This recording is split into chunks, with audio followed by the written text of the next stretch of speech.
Tom Woods Show, episode 1729. Prepare to set fire to the index card of allowable opinion. Your daily dose of liberty education starts here.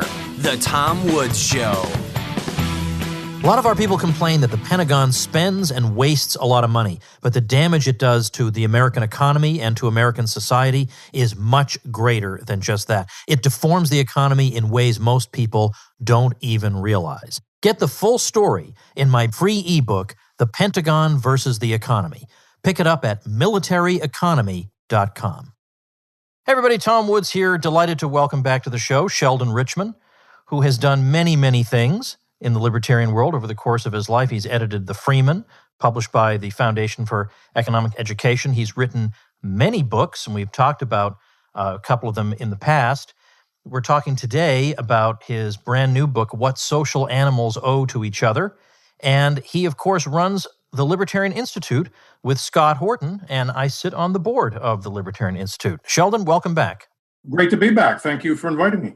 I'm looking at this title, and of course, I, being a libertarian nerd, immediately thought of the William Graham Sumner book, What Social Classes Owe to Each Other. Was there some commonality with that book that made you... No, actually, no. I had read the book. It's a collection of essays. And I don't know, maybe he says a few things in there that I repeat, but it wasn't intentional. I do have one article in that, one chapter in that book that deals with builds on a quote by Sumner about the banking finance power. But it just occurred to me that what I wrote over those years in compiling and writing these essays that then got compiled into the book, it's about social animals and what they owe each other, and a large part of it is. And I knew that title, so I thought I like the idea of echoing that title. I'm really pleased I came up with that idea. Yeah, I like it too.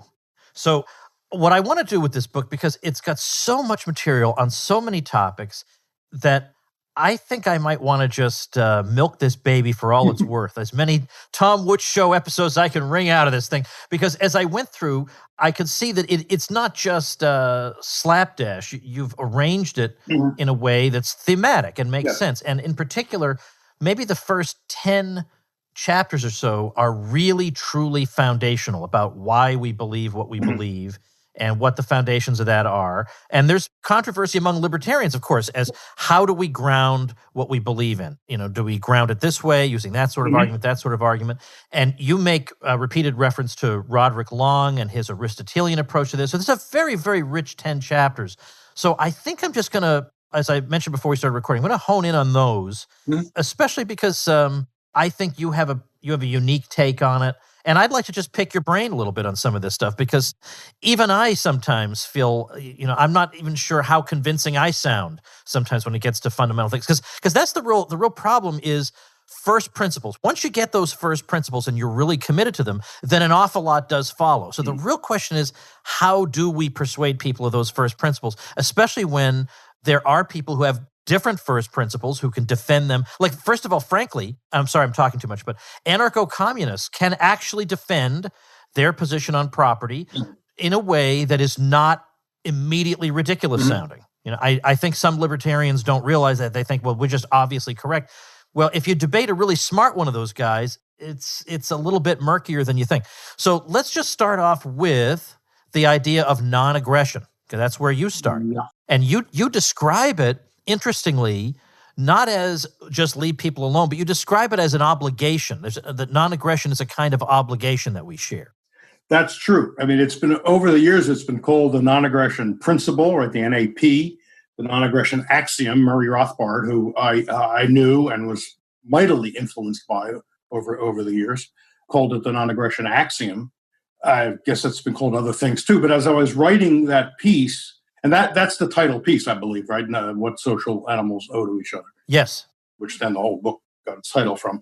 It occurred to me as we were going, given my take on this, that it was more than just a principle or an axiom, but it actually it's an obligation. And I tried to set out why I think it's that. I'll say quickly, just to preface all this, is that I'm an Aristotelian, and I have been for a long time. And I think my thinking about Aristotle has been heavily focused or substantially focused over many years now by Roderick Long's work on Aristotle and relating it to libertarianism. When I talk about Aristotle now, I mean the ethics, not the politics, right? Because the Greek politics were often not very good, as we know from Plato's Republic. But if you're looking at the ethics itself and discussing human beings as social animals and political animals, using political in a very broad sense, then that fits very nicely. Of course, Roderick's not the first to say this either. There are other libertarians of today who have used Aristotle's foundations to get to our form of liberalism. There's some interesting work by a fellow named Fred Miller. Yes. Maybe he was at Bowling Green, and elaborating on this and trying to position Aristotle in some broad sense as being within our tradition. No, that's right. Fred Miller's book came out years ago, many years ago, and that's one of the first names that would have come to mind about how can Aristotle kind of serve the purposes of forming a very solid libertarian foundation. And I appreciate that. Others have done this. Douglas Denial and his co-author Douglas Rasmussen, the two Dougs, as they're sometimes called, they certainly write in the Aristotelian tradition. There's differences among all these authors, and Roderick's been doing it most recently in a very interesting way. The interesting thing is it's in the context of his showing that Aristotle was better than Ayn Rand, and I quote that essay of his. It's available as a booklet. Originally appeared in the Journal of the Institute for Objectivist Studies some years ago.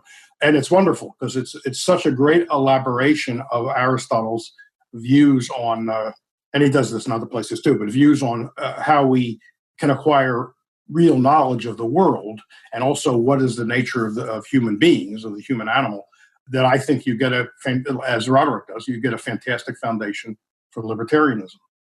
Well, Aristotle is concerned with, among other things, human flourishing and what sorts of things that a human being does either contribute to his flourishing or detract from it.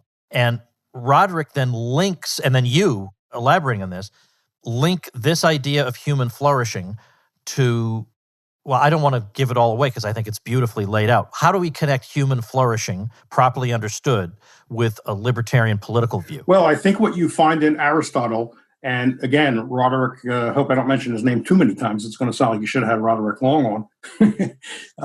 He shows that this idea of flourishing is a very, very rich idea. And he contrasts it with Rand's approach, although Rand's approach is inconsistent and muddled. But a big part of Rand's approach is not to focus on flourishing, but to focus on survival, right? Mere survival, which is very different. That's very thin. Flourishing is very thick. So what you can get out of Aristotle is the way we flourish, since our essential nature as human beings is reason, language, and language. Using we're reasoning and language using animals. That the way we achieve excellence, and the way Aristotle talked about virtue and excellence, developing the virtues, the way you achieve excellence and therefore aim at happiness and the good life, a lot of words are used for this, is through dealing with people through reason. In other words, we flourish. Number one, we need to be in communities. That's what it means to be a social animal. And we need to deal with people through rational means, which means reason, language, persuasion, and that rules out force. Now, I'm not saying Aristotle extended that and saw that, although there are hints of it.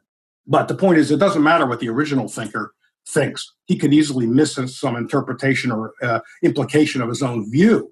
And so it's open to later thinkers to come along and say, this great early thinker missed a very important consequence of his own thought. So that's perfectly valid too. So I think you get a very firm foundation for libertarian out of this. You get interpersonal ethics from personal ethics. And one thing I should point out, again, to cite Aristotle is very clear early in the Nicaean ethics that the kinds of proof you find in one discipline are going to differ from the degree of proof that you're going to find in other disciplines. So you don't expect to find, say, in ethics or politics, the kinds of rigid, really rigorous sorts of demonstrations that you find in mathematics or the hard sciences. It's because it's a different animal, and so you shouldn't be looking for mathematical proofs. So in other words, there's lots to argue about. I can't offer like a knockdown, nobody can say anything back to me, a proof of these things. But I think we can invoke a lot of plausibility and just sort of, there's a common sense element to this. And I think that's what I tried to do. Well, in particular with the way you're framing it, it seems even more ridiculous that we have to deal with a misconception coming from, let's say, traditionalist type people and from, let's say, left-wing social democrats who both come together to say that we believe in atomized individuals. We don't believe in society, or we don't believe in tradition or whatever. We just believe in isolated individuals. But everything you've just described involves interpersonal relationships. Exactly. So the people on the left that talk the way you're now saying either are ignorant, which doesn't speak very well of them. It means they haven't read in the liberal tradition, the very rich liberal tradition dating back hundreds of years, or they're dishonest. I'm not sure I can think of a third alternative, and I'm not sure which is more flattering to them, especially the ones that hold themselves out as scholars, because it's ridiculous to paint as the sort of the ideal libertarian Ted Kaczynski without the letter bombs, right? The guy living in a shed or shack in where was he, Montana, off the grid, no electricity, self-sufficient, never seeing anybody apparently. That can't be the ideal. And it's so obvious. It's not like a subtle point that a critic of libertarianism could overlook. All you need to do is read Ludwig von Mises. I talk quite a bit about von Mises in this book. You don't have to go far in the libertarian literature or go deeply into the scholarly academic stuff to see libertarians lauding the division of labor. Okay, Adam Smith, the book talks about the division of labor being so important. Well, I guarantee you that Ted Kaczynski wasn't engaged in the division of labor. That takes cooperation. That takes other people. And so that's a start, at least. It's not the full case for this the importance of social existence and the need for society to flourish, in which to flourish. But it's a very good start. You need people to divide the labor with and trade. So it's just so superficial to say libertarians are atomistic individualists. And my answer to that is twofold. I mean, the first term I came up with to counter that was, no, we're molecular individualists because we have all kinds of ties to other people. But then later one I came up with after the book, or maybe I hadn't done an article on it related to this, so there was nothing to put in the book about this. But I'm a big fan of Adam Smith in a lot of ways. And so I'll happily accept the designation atomistic individualist, but I spell it ADAMISTIC. So in that sense, I'm an atomistic individualist. Great. Fair enough. Now, you have a couple of chapters in here in which the very title of the chapter includes the word social cooperation. You point out that Ludwig von Mises' book, Human Action, was originally intended to be called Social Cooperation. And I have to admit, although I understand why he called it Human Action, part of me wishes he had called it Social Cooperation, because it would have forced the other side to acknowledge, if one of our great treatises is called Social Cooperation, you have to reckon with what we are talking about. No, I agree. And I made this guess that I guess that the second most commonly used phrase in that 700, 800 page book is social cooperation, second only to the term division of labor. Now, for some reason, I didn't think at the time that private property would have been a contender also, but it didn't occur to me. So later on, a friend of mine ran the text through one of those the software things that count phrases, and he said I was right. Social cooperation is second, division of labor, which is another way of saying social cooperation, maybe a little slightly more focused. Social cooperation would be a little more general. That was first, and social cooperation is second. But I share your view. I think, who knows? The history of the second half of the 20th century and into this century might have been very different, certainly for the libertarian movement, if one of our favorite books was called Social Cooperation. Well, how do we get through to people, though, who look at what they think is the market and they think they understand it, and what they see is nothing but competition, right? It's one firm competing against another, right, and the other firm loses, and those people lose their jobs. They would say, how naive can you be to describe that in any way as being cooperation? How do you answer that? Well, I deal with that in a few places in the book.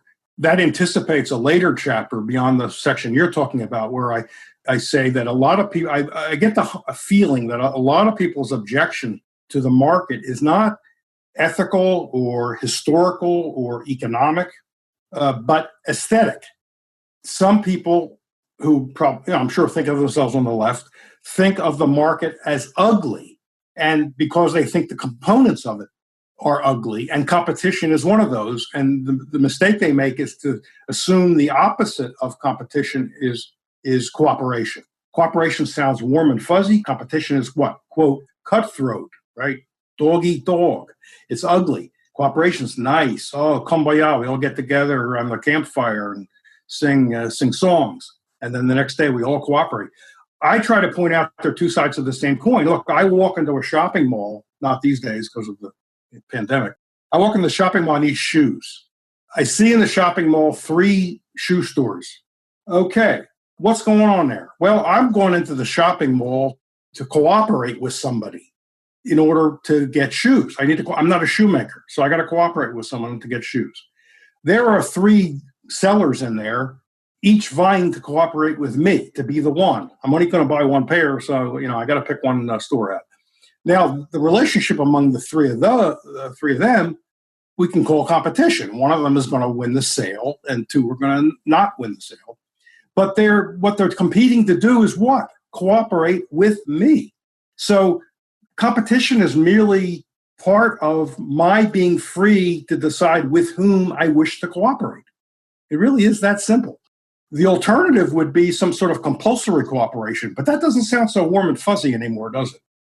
Forced cooperation, where I'm told, think of some of the totalitarian regimes of the past, where I'm told with whom I'm going to, quote, cooperate. That doesn't look aesthetically, that's not as aesthetically pleasing as when we typically think of the word cooperation. So they're the two sides of the same coin. And the other thing, what keeps the competitors honest with respect to me is themselves, right? Because one is ready to check the other by saying, I have a better product, I have a lower price, whatever.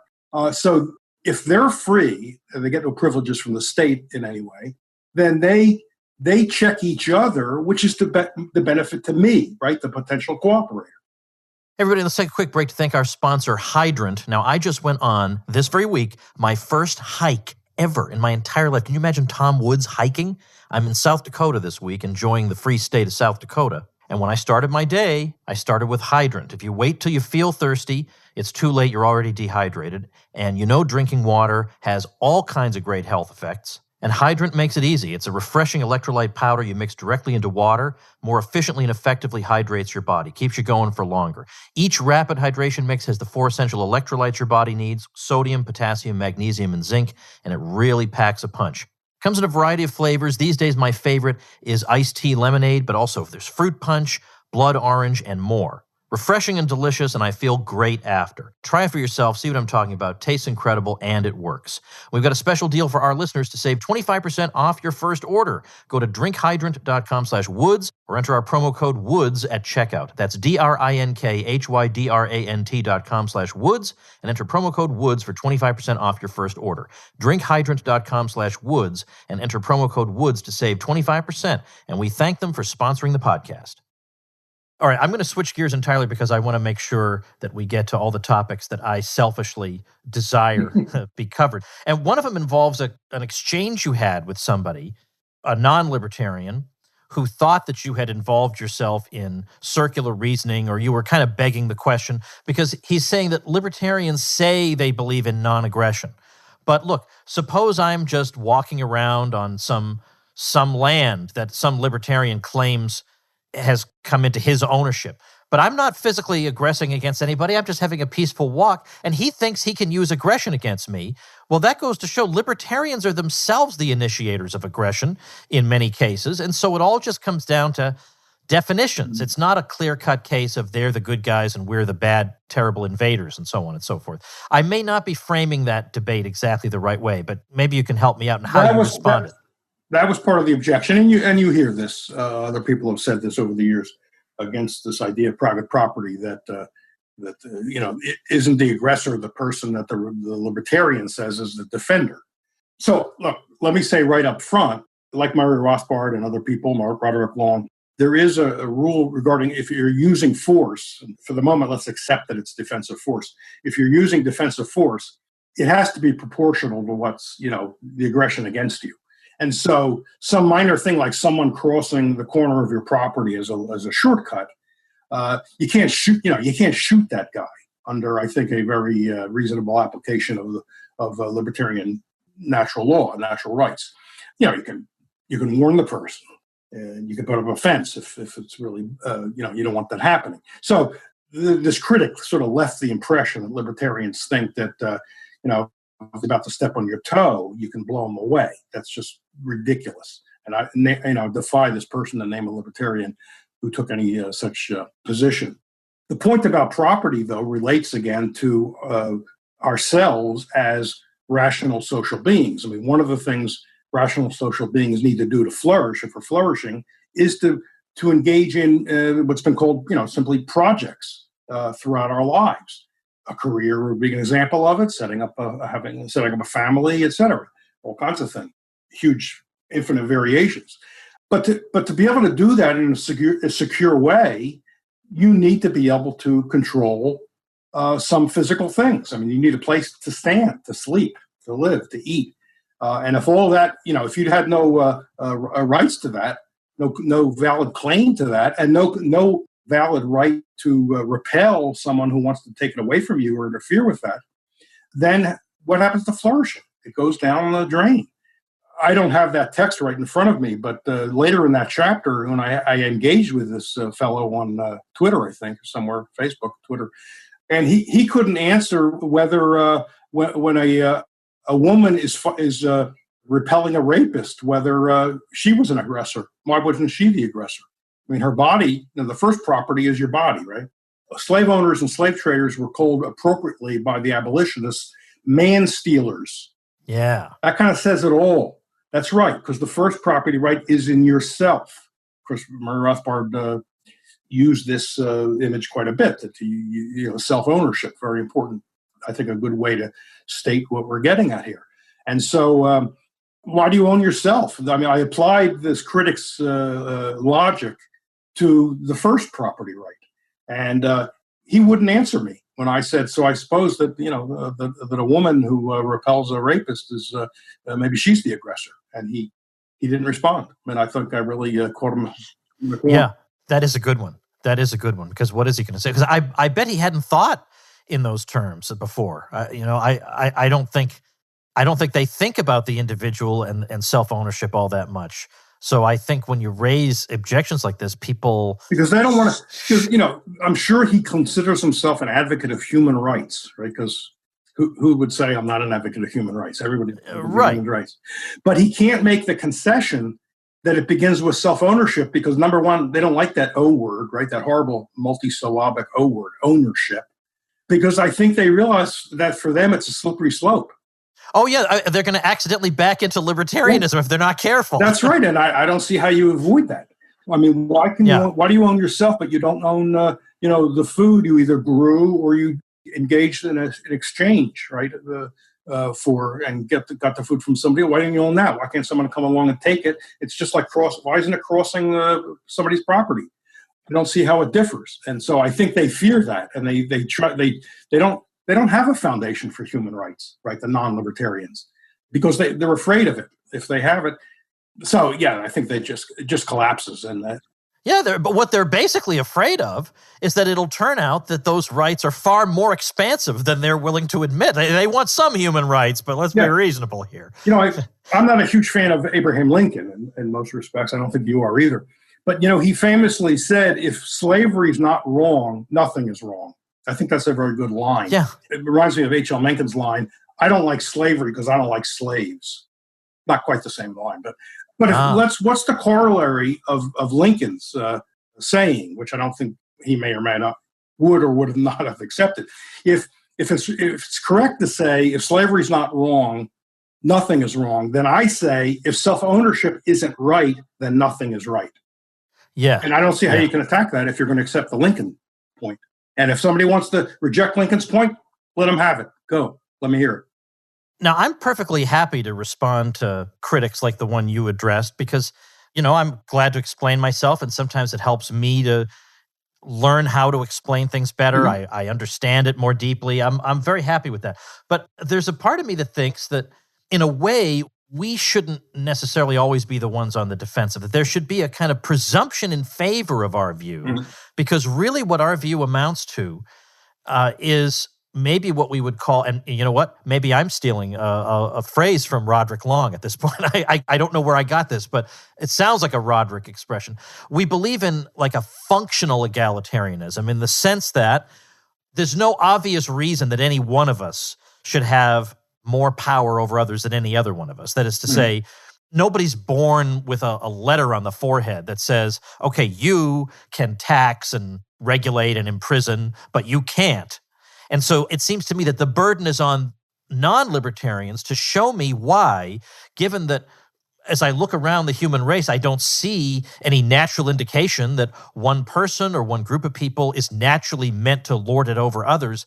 Where does that come from? Why would the presumption not be equality in that sense? Exactly. And Roderick Long has an article on this, which I'm sure you can find online, called Equality, the Other Ideal, kind of echoing Rand's Capitalism, the Unknown Ideal, or the Other Unknown Ideal. I forget exactly how he put it. I got him to write a version of that for the Freeman when I was editor of the Freeman. And his point there was, everybody says they're for equality, but okay, equality is different ways of interpreting that word equality. So equality before the law is one of the common ways. But he said, that may not be a good thing. If it's bad law and we're all equal in front of a bad law, that's not good. Yeah. You think of the draft where women weren't drafted. No, the answer wasn't draft women. It was the drafting men. Although some people said draft women. Another one would be equal freedom. Equality of freedom, but what if everybody's equal with a little bit of freedom? We all have the same quote amount, not that you can quantify it, but so that doesn't work either. So he reaches back to John Locke, who talked about equality of authority, and that's good, solid liberalism, and again in the libertarian sense. If we all are equal in authority, and it doesn't just mean that everybody's equal before the judge, as Roderick puts it, but that we're equal to the judge. Nobody has superior authority over anybody else, and that's true equality. And I think that's a very nice way to put it. And that can't be changed simply because a bunch of these equal people got together and decided that they're going to appoint certain others to have magical powers. Where does this come from? I think these are. I'm not to say that there couldn't possibly be a response. I just think a lot of people don't think this fundamentally. I don't think they look into it that deeply. They like the way things are set up. Right. They don't ask fundamental questions. Where does this come from? And somebody who's been really good on things like this, and he attacks it from a different angle than usual, is Michael Huemer at the University of Colorado at Boulder. Because his book, The Problem of Political Authority, I really think is one of the best contributions in a long time to our literature, because a lot of what he argues is not coming from, let's say, the traditional natural rights view, but really just kind of, I don't know, like common moral intuitions that everybody shares. They're like, if I go out to dinner with 9 friends and they vote that I have to pay for the dinner, we all recognize that's illegitimate. So how does that change just because it's people with suits and ties and a ballot box and a lever? No, that's true. That's a very good book. It's a very nice approach. He says, we don't need to defend liberty on the basis of liberty's already controversial, certainly in the way we talk about it. So it doesn't. Maybe it doesn't help to defend liberty on the basis of even more controversial premises. Exactly. So no, he's a very smart guy and a very good writer, and I like that book a lot. And he actually is drawing on, I don't know if he did this intentionally, but he's drawing on a point made by Bastiat in the first half of the 19th century, the great liberal economist in France, who pointed out that no group can have a right to do something that no member of the group has the right to do. So getting together doesn't give the group more new rights. So, which is a way of yanking the rug out from democracy, right? You can't say, well, 50% plus one said we can do this, so therefore we can do it to the minority. No, it doesn't work. You can't add up a bunch of zeros put together doesn't equal anything more than zero.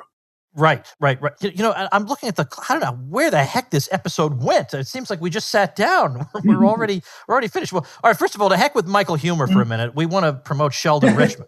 Okay, because you should be reading. This is a great book from the Libertarian Institute, What Social Animals Owe to Each Other. I'll link to it at tomwoods.com/1729. But could I get you back on sooner rather than later to dig deeper into this thing? Because this is a ton of fun. Yeah. And I think we're in effect not only giving people a reading assignment of this book, but I think as they go through, they're going to think, I should check out this and this and this, and they're going to be better people. And that's what we're here for.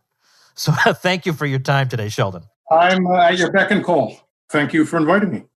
All right, that's going to do it for today. I've got some juicy episodes this week. I'm really looking forward to this week and next. I've lined up some good guests and good topics for you.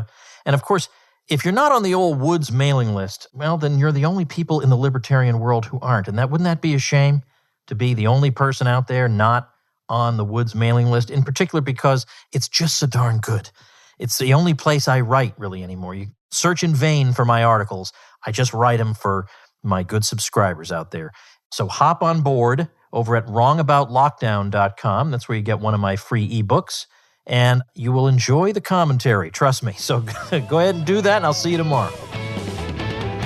Become a smarter libertarian in just 30 minutes a day. Visit tomwoods.com to subscribe to the show for free, and we'll see you next time. Like the sound of The Tom Woods Show? My audio production is provided by Podsworth Media. Check them out at podsworth.com.